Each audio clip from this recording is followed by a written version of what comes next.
welcome back. So I have been wanting to watch this video for a long time, but y'all know I do not like to sit and watch long videos. But now that I have the time, I am going to finally watch this video from Naomi Cannibal. I've watched a few of her videos. I really like them. This one is titled Bad Girls Club, the Greatest Social Experiment That Never Was. And when I think about it, Bad Girls Club was nothing more than a social experiment. Like, you're taking girls from different parts of the world that probably have all types of anger issues, childhood traumatic issues. You're putting them in a house with no TV, no phone. They don't know each other. Obviously, they're gonna fight. You give them lots of alcohol. They can't listen to music. They're completely cut off from the outside world, and they probably irritate each other. So they just in here fighting each other, and it's one big test. It's like, you gotta make it to the end without fighting, but it's all these tests while you in the house that make you want to fight. So yeah, it pretty much was a social experiment. So yeah, I've never even thought about it like that. I just thought about it like reality TV. You know, they just wanted some ratings. Yeah. When you think about it that way, that's pretty much what it was. So yeah, let's get into this video. Hello, welcome back to my channel. So today I actually want to talk about Bad Girls Club. It's been off the air for about 5 years now, but since rewatching it on Hulu and just, becoming an adult since I've seen it, I've kind of realized that they've missed quite a few opportunities with the show. So I do want to cover some things like what it was like to live in the Bad Girls house, what the girls got out of it, and why production was messy and belongs in jail, all of them. So with all of that out of the way, let's go ahead. Oh yeah, they definitely do. The show could have been a great social commentary or even a great social experiment, but instead it's only known for its insane fights and memes. In this video, I want to break down several aspects of what living in the Bad Girls house is like, the culture that's created within the house, and some of the missed opportunities that the show had to actually reform the girls. A lot of people don't even know that the original point of the show was to reform these so-called bad girls and make them into better people. Yeah. Strategic casting is part of what makes Bad Girls Club Bad Girls Club. The goal is to find 7 bad girls from all walks of life and put them in a house together. Producers aren't searching for the 7 loudest, baddest of the bad girls, but for a combination of girls that will create conflict and make good TV. It seems like this is a mix of girls who want to fight for the sake of fighting, some more laid-back personalities, minions, and girls who like to throw rocks and hide hands. I don't Lauren from Bad Girls Club understand. 6 said production intentionally casted girls who they believed would fight or provoke other girls into arguments. In later seasons, the show casted girls who had internet drama with each other and were enemies before even being on the show together. Winter from season 16 said that she was intentionally cast on the same season as Z, since production knew they'd argued previously on Instagram when she accused Z of copying her tattoo. I've also noticed that there's typically a disparity in the girls' upbringings. The show seems to purposely pair together girls who had rougher upbringings with girls who are spoiled princesses, seemingly in hopes that conflicts will arise from it. The show clearly leans more towards casting these girls with rougher upbringings because they're less likely to have had healthy examples as far as conflict solving and therefore often resort to arguing or fighting. According to the official Bad Girls Club wiki, the girls are thrown in the house and are there to coexist and must tolerate everyone in order to make it to the end of the season. They accomplish this by staying in the house without being removed due to physical fighting. When the girls arrive, there's usually a honeymoon period and they all get along and bond and enjoy nights out. Usually, if there's any drama really early on, it's because I'm just realizing who that is. I've seen her on social media before. I didn't know she was from Bad Girls Club though. It's always it's a few girls that I be seeing on social media that I just like dreamed of. I didn't know she was on Bad Girls Club. I didn't know Seven was on Bad Girls Club. Cause I found her on YouTube, and then she started talking about Bad Girls Club on her YouTube, and I was like, what? So it's like, I feel like the girls from the later seasons, it worked more for them because, like, I don't know them from Bad Girls Club because I didn't watch their seasons, but I know who they are. Versus the girls from the older seasons, I remember them because I watched their seasons, but they're just not doing anything with the exception of, like, Megan, Natalie, and, like, Tanisha sometimes. So, yeah, that's crazy. Girls didn't get the sleeping arrangement or the room that they wanted, or they said something kind of out of pocket to the girls on their first night in the house. But inevitably, one of the girls or a few of the girls do something to upset the others, and then the factions form. Typically, it's usually a 3 and 4 kind of half and half split, but sometimes it is 1 or 2 girls against the entire house. The girls take these factions seriously and will bully any girl seen as being a traitor to her group. There's no respect for the girls who want to remain neutral or want to be friends with everyone in the house. Because that don't These work. girls are usually called That don't work in real life. hoppers. And I feel like some of the girls did stand on their own because they truly didn't need to hide behind the other girls for strength. Others, I do agree, did play both sides. You can't mention teens in the Bad Girls Club without mentioning the 2 teams that form every season. The original girls versus the replacements. Yeah, that's No matter stupid. how much the original girls might hate each other, they almost always hate the replacements more. Some girls in the house went as far as vowing to never be friends with a girl before even meeting her just because she's a replacement. That's stupid. On multiple seasons, the original Bad Girls do initiations to the replacements to show them what They it's jumped like her to be a so bad girl bad. and live in the house. These can include hiding the girl's belongings, throwing her mattress, or icing her out and ignoring her. It's interesting to point out that by doing this, the bad girls admit that living in the house is awful, but they're the ones responsible for making it that way. Exactly. It's as if the original bad girls see the replacements as automatically inferior just because they've spent less time in the house. There is real psychology behind why the girls do this.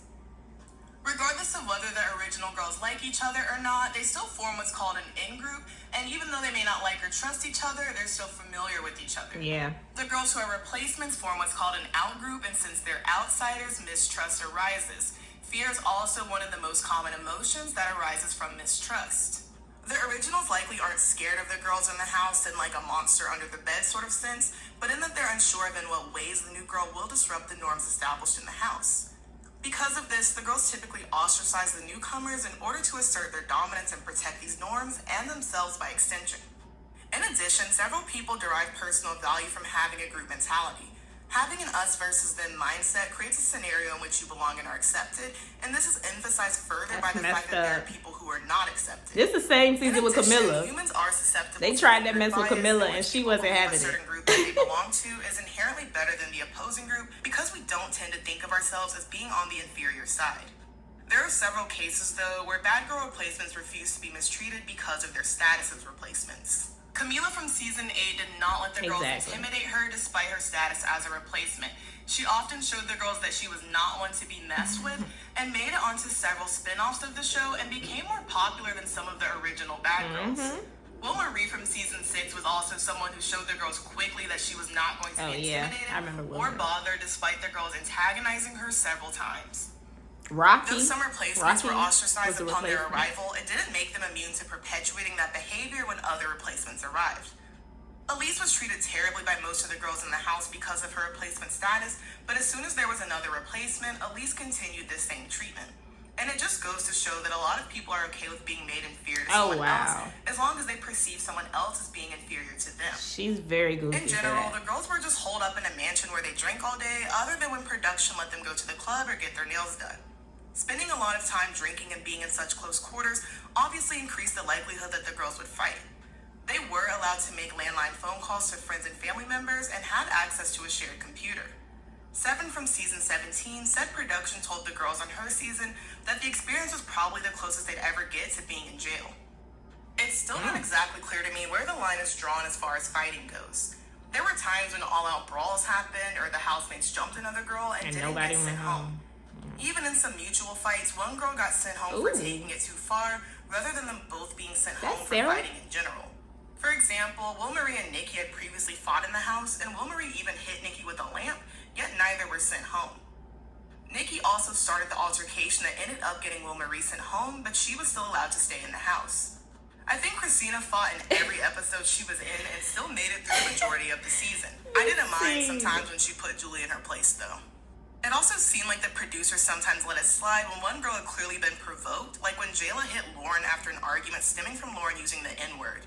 Production also allowed the girls to be jumped several times across the seasons, which I personally think should be an automatic elimination. Well, they deserve that. I think the most brutal jumping was from season 8 when the Victor twins got jumped. They deserve that. Gabby had later said that production told them it was going to happen before it did, and basically just sent their girls into a room to get beat up. But even when the girls attacked someone who wasn't fighting back, they were sometimes allowed to stay. An example is when Alicia and Valentina, who were absolute losers for this, threw stuff on Janae and hit and kicked her after she was already leaving the house. I think this is one of the worst things I've ever seen on the show. I don't think I watched think that one season. of the That's lamest bad. moments in reality TV history is when Britt attacked Delilah. Like, several of the other I don't girls know in who the that is. house went for Britt, and she did not get bold with them in the way that she got with Delilah. And that just irritated me because it was so obvious that Britt was looking for an easy target.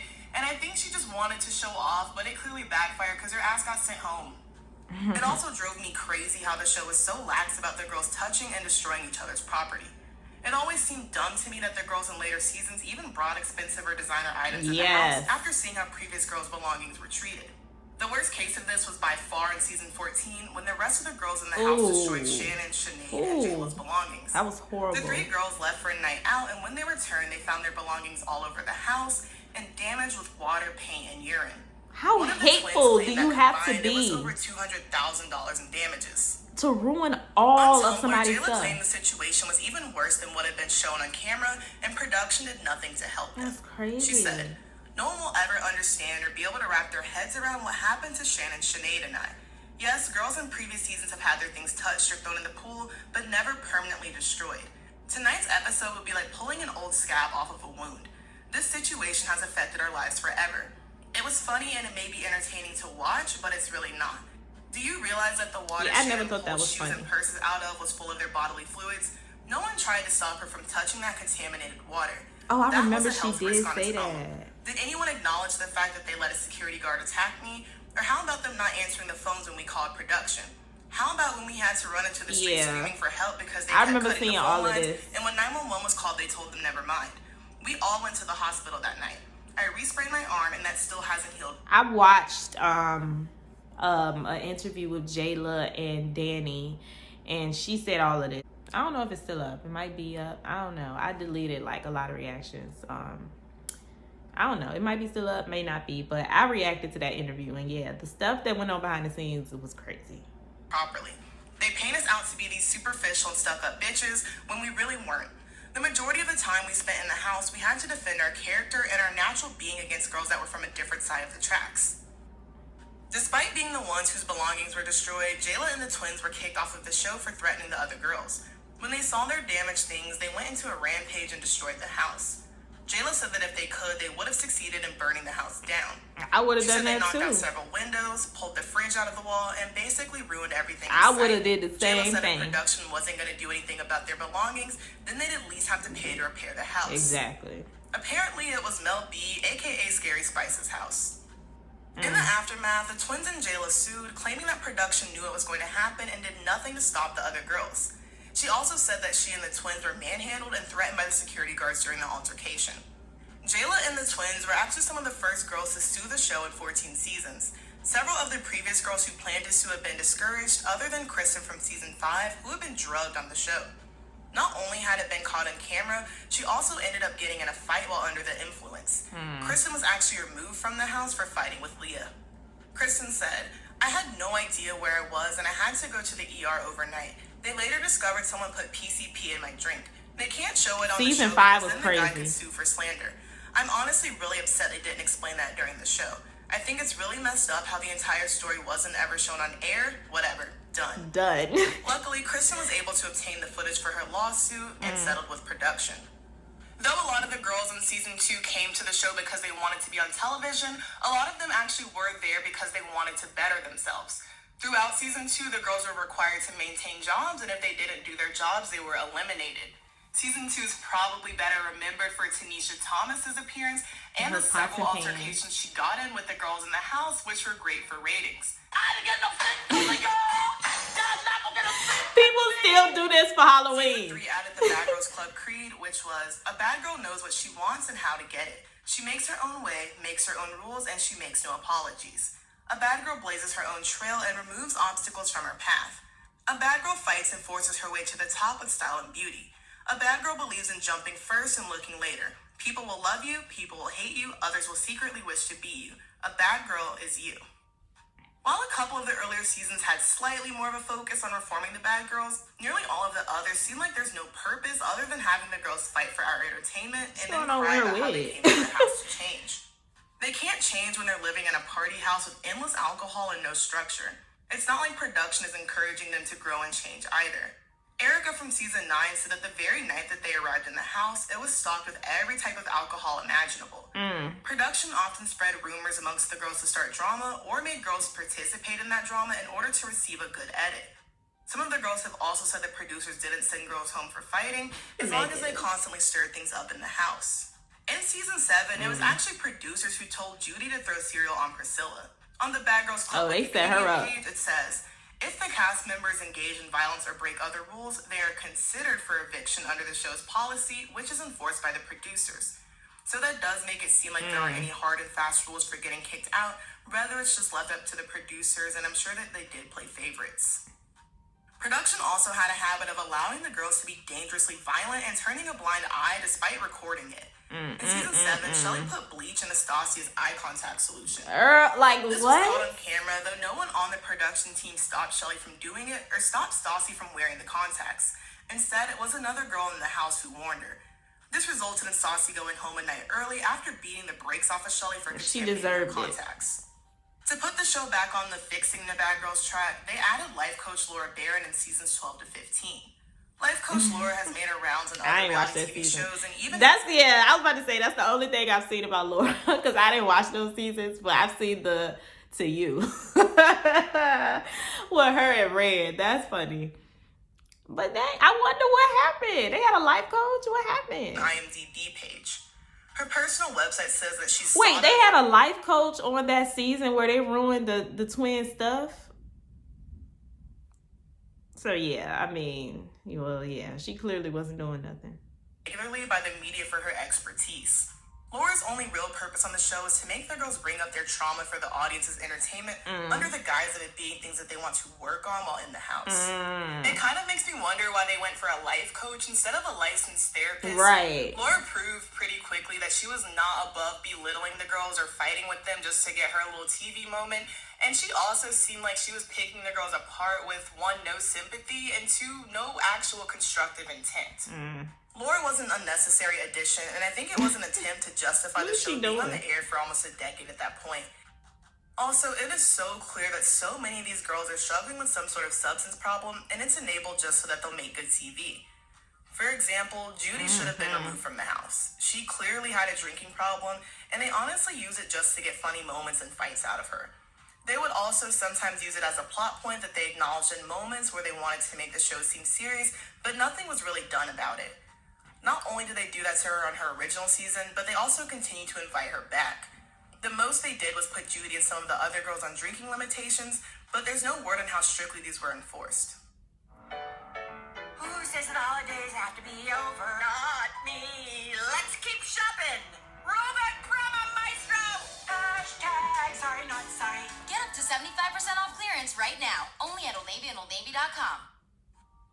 The girls barely got paid to be on the show. They made about $500 a week, which is around $2,000 a month. The girls had to buy their own food while in the house and pay for nights out when production didn't take care of it. If they did things I do remember that. I remember that. Rocky ate her Hot Pocket. I remember, Rocky ate that girl Hot Pocket, and that girl, and she just never got over it. Like, she kept picking with her because she ate her Hot Pocket. And I get it. Like, don't eat my food. Don't be rude. But dang, Rocky really got bullied until she started standing up for herself. It was crazy. Danny from season 8. I do remember that season, but I don't, if that makes sense. Like, I remember Rocky and that, but I don't really remember her season. Her season was probably the last one I watched. So that she lost $350 of her $500 weekly check just for refusing to put on a shirt. What? Aside from that, they probably had their own personal expenses to maintain, even though they weren't working while inside the house. Right. So the pay definitely isn't worth it, especially if you're putting your career on the line by being on the show anyway. I do feel like if you plan to show your entire ass on the show, it is smart to have a plan to make a career in social media or something similar, because a lot of the girls have said that being on the show has severely limited their career opportunities. Even some of the girls who were on the show over or almost a decade ago say that the stigma of being on bad girls clubs still follows them around to this day. Why am I still being talked about shit that I did 7 years ago? And you're just gonna have to deal with it. And of course, I'm gonna have to deal with it. I'm gonna have to swallow it because that's a choice I made when I was 22.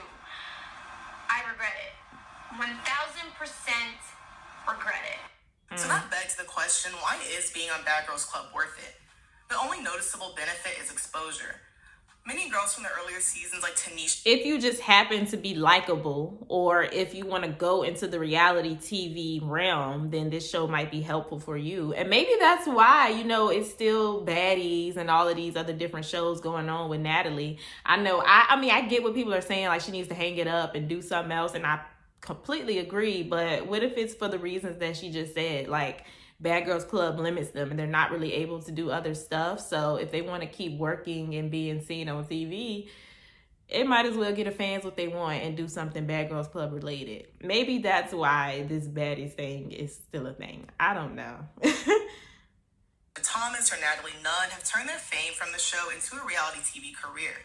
Tanisha went on to become a television personality and to but she's like one out of like hundreds. Natalie hasn't become any less insufferable and is currently basically in the same place in life. Yeah. Instead of tormenting other girls as a housemate, she's now tormenting them as the EP. producer of the unaffiliated spin-offs, Bad Boys and Baddies.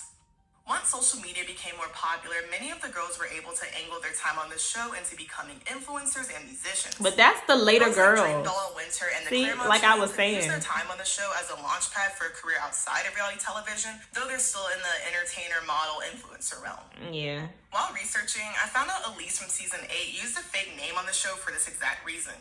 Her real name is Katie Ann, and she's a successful real estate agent. Okay. Another way that was I feel smart. like social media ruined the show was that in the later seasons, production definitely tried to go for girls who had a big following just to get people to watch. It also became clear that the girls were going on the show just for the attention. On season 15, who cares how many season, Instagram followers you Diamond have? and Olivia lied their way onto the show by pretending they were sisters. In reality, they were just exes who wanted their 15 minutes of fame. The reunions were basically a bonus episode of the show. The girls were invited to see each other one last time, usually several weeks or months after their season had wrapped. Some of the girls hadn't seen each other since the fight which sent them home, and often more drama had transpired on social media in the meantime. During the reunions, the girls were also shown footage they'd never seen before, and it often brought to light some of the other girls' shiesty behavior that they thought they'd gotten away with. The most unforgettable reunion definitely has to be Best reunion ever. Julie got doused in all sorts of condiments and juice, and definitely got some brain cells knocked out of her head. I think my second favorite was season 12, just because it had so many stupid quotable moments. My favorite being when Lo asked Jada why her dress had a collar. Really, the reunions usually created more problems than they resolved. So, what was the point of Bad Girls Club? I don't even think the show could really answer that question for themselves. As seasons passed, the show teased bigger fights and made theme seasons like Flo. East Coast versus West Coast and the aforementioned sister season to try to hold on to ratings. The show had no real premise and missed the mark on showing any correlation between being in the Bad Girls house and intentional positive change. The show also missed the opportunity to take a deep dive into why women form the social groups that they do, to the point where the social dynamics in the house played out more or less the exact same across 17 seasons. There's no commentary on social dominance or what makes some girls leaders and others followers. There's also no mention of what being essentially cut off from society with only a group of strangers to socialize with does mentally. The girls are sleep deprived and binge drinking daily, both of which increase the likelihood of conflict and bad decision making. Yeah. The girls learn no real problem solving skills or how to deal with personalities different from their own. Having real therapists or life coaches interact with the girls, or at least observe their behavior, would have provided some insight into why these girls behaved the way that they did, and would have given the show some sort of purpose. The show could have branded itself as an experiment on social interactions or mob mentality or female community building a la The Wilds, admitted these girls would not have made it on a stranded island. The most entertaining yet purposeful route the show could have taken was making it into an experiment about how easily people can be influenced by a group, especially young women prone to falling back into bad habits. According to psychologists, only about 25% of people are immune to engaging in a behavior just because their group is, which could explain why so many of the girls were prone to jumping each other and why so many of them very quickly looked for someone to follow while they were in the house. Well, that Even girls who claim that they weren't fighters typically found themselves in multiple altercations while in the house. It would have been interesting if instead of aiming to cast girls who were quick to fight, to cast 5 girls who weren't fighters and truly believed that they couldn't be brought to that point. The other 2 girls in the house could have been plants hired by production to test the girls and see at what point they would break or see how quickly they would take part if they witnessed violence in the house. The entire show was unethical anyway, but it would have been nice to have people trained to deal with their behavior on set. It would also contextualize the girls' behavior instead of Did she painting them just as try to crazy choke or her? bad. Brian Lowry of Variety thought that the producers made the wrong decision when they created the show. He believed that the cast of Bad Girls Club auditioned for the show for their 15 minutes of fame, which, to be fair, is why anyone auditions Show for a had reality potential. show in general. Yeah. He said that Bad Girls Club arrived a little late in the game on a channel lacking the kind of exposure a public It was the wrong to qualify channel. the show even as the stuff that guilty pleasures are made of. I agree because especially in the later seasons of the show, I just stopped watching because all the girls did was jump each other and argue over the smallest things. Personally, I feel like the show should have taken the too hot to handle route and created a sort of prize pot with all of the money and deducted it every time that their girls fought, so maybe they would think twice about fighting. And then at the end, they could either split the remaining funds with the girls who didn't get kicked out of the house or give it to one of the girls who was the most improved bad girl. The That's show a good could have been idea. a nice study in tribalism or how women interact and solve problems together. But instead, we just got to watch girls in their 20s be drunk and fight their demons and each other day in and day out. There are several videos on the internet of former bad girls talking about their time on the show, and none of them has said anything positive about their experiences. Danny said the same, saying that every bad girl she invited onto her podcast spoke negatively about their time on the show. Unfortunately, since it went off the air almost 5 years ago, I don't think we'll see any new and improved iterations of Bad Girls Club. Baddies and bad boys exist, and while they're new, they're definitely not any sort of improvement. I haven't watched either, but from all the drama and clips I've seen online, it doesn't seem any different. Crazy. It just seems like more girls and boys fighting for clout when they really need some help and some support. Also, I'm not entirely sure if it's for baddies or something else, but I think it's for baddies. And the way I've seen some of these former bad girls treating girls during these auditions, they're just being rude for no reason. They're so clearly threatened because that's the sort of fame that doesn't take any skill. It just takes one girl who's willing to put on The more judges cameras was to fighting defend at the you. audition. I also couldn't imagine being almost 30 or over 30 and continuing to affiliate myself with that show. Yeah. Yes, I think it's great that girls who were on it are talking about their experience, but I think it's wild to go back for more. But still, I thought it would be fun to dive into Bad Girls Club because it's a show I've watched for years, and I know a lot of you guys did too, and I feel like my perspective is a lot different now that I'm the same age as the girls or older. So yes, that is it for me today. Down in the comments, either let me know your favorite bad... That was really good. I like the way she put that together and organized her thoughts. That was really good. Yeah, that was that. I agree with her. Like, I don't like of course, the baddies isn't going to be the same as Bad Girls Club. But like I said in the video, maybe the reason that they're doing that is because they feel like it's nothing else for them to do as far as TV because their names are tarnished from being on Bad Girls Club. So maybe they're like, I still want to be on TV. I still want to work. Maybe that's like the only thing they can do. And Zeus probably pays really good. So I'm sure they pay better than $500 a week. Like, that's crazy. And then, yeah, like the life coach, whatever, if they had like a real therapist, I definitely think that would have helped, because if the whole point of Bad Girls Club was to like change and be a different person, why wouldn't you have them going to see a therapist and somebody who can actually help them, be better? How is sitting in a house around a bunch of women who have issues just like you gonna help you grow, and you have nobody in there like pouring into y'all or helping y'all or anything like that? Like, you're expected to grow from being around people just like you with no type of direction or anything. So yeah, that is kind of weird. I do think they probably should have had like a therapist the whole time, and like a legit therapist, or they could have did something like what did they do with the VH1 people? They did the Charm School.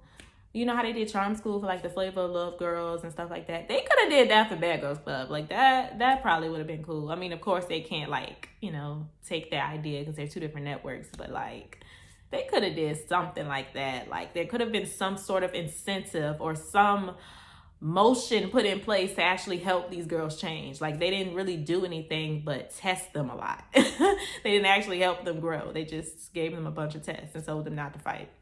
I mean, the show had potential. It got really bad towards the end. It just got bad towards the end, and obviously at that point, it's getting a lot of attention, a lot of people are watching, a lot of people know and love these girls, then of course at some point you're just gonna have people just coming on there just to be seen, just for the platform at that point. And that's typically when the show goes downhill, because it's no longer genuine. When you have your earlier girls, they have no idea where the show was going to go. They're just being themselves. When you see how far the show is and you got millions of viewers, now you got girls auditioning that know that this platform gets millions of viewers and have seen where other girls have gone. Now they're coming on here with completely different intentions. So of course it's gonna progressively get worse. I just think that's just probably the thing with those types of shows that thrive off of negativity. Sometimes we see that with other reality shows like Love and Hip Hop and Real Housewives and things like that. It's just how it goes. It's just up to casting to make sure they cast the right people and they have the right intentions. So that's probably where the issue really was with production, which is pretty much what she was saying in the video. So yeah, those are my thoughts about that. What were your thoughts? Leave them down below. Make sure you like and subscribe, and I will see you guys in my next video. Bye.